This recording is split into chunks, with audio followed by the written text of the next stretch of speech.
सो आपने MSPSL पे काम करना है आज, जी। ठीक है। अच्छा, तो अब वो जब आप करेंगी तो उसके लिए मैं आपको प्रॉम्प्ट करूं, मैं आपको फुल गाइडेंस दूं, या आप खुद करना चाहेंगी? और अगर मिस्टेक करेंगी तो मैं आपको फिर बताऊं मैं क्या मैं पसंद है। खुद करूँगी, अगर मिस्टेक करूँ तो आप मुझे बता दीजिएगा। ओके, ठीक हो गया। तो ये तो अब हमने एक चीज़ एग्रीमेंट कर लिया अब, ठीक है ना। लेकिन ड्राइविंग में और भी बहुत सारी चीज़ें होती हैं। मिसाल के तौर पे मीटिंग होती है, क्लियरेंस होती है, चेंज ऑफ डायरेक्शंस होती है, ठीक है ना।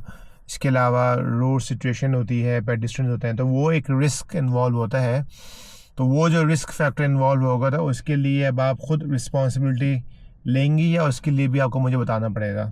मैं कोशिश करूँगी, मैं लेती हूँ रिस्पॉन्सिबिलिटी। आप रिस्पॉन्सिबिलिटी, ठीक है, हो गया। तो अभी तक हमने जो कंफर्म हो ये कर लिया कि मैं आपको हेल्प करूँगा MSPSL में, बाकी रिस्पॉन्सिबिलिटी आप खुद ले रही हैं, ठीक है ना।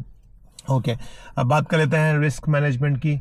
तो अब जाहिर पता है क्योंकि जो वेदर है थोड़ा सा क्लाउडी हुआ है, तो अभी तो फिलहाल ड्राई कंडीशन है। ड्राई कंडीशन में हम जो ड्राइव कर रहे होते हैं तो कितने सेकंड का गैप रखना होता है हम लोगों ने? 2 सेकंड का गैप रखना होता है जब हम ड्राइव कर रहे होते हैं, ठीक है ना। लेकिन अगर वेदर कंडीशन चेंज हो जाए और रेनिंग शो हो जाए तो फिर कितने सेकंड का गैप रखेंगे?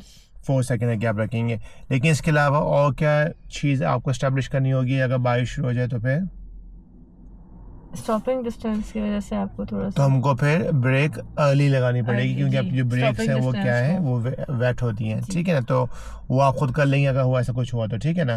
ओके, और आपको ये बात पता है क्या, मेरे पास यहाँ पे ब्रेक भी है।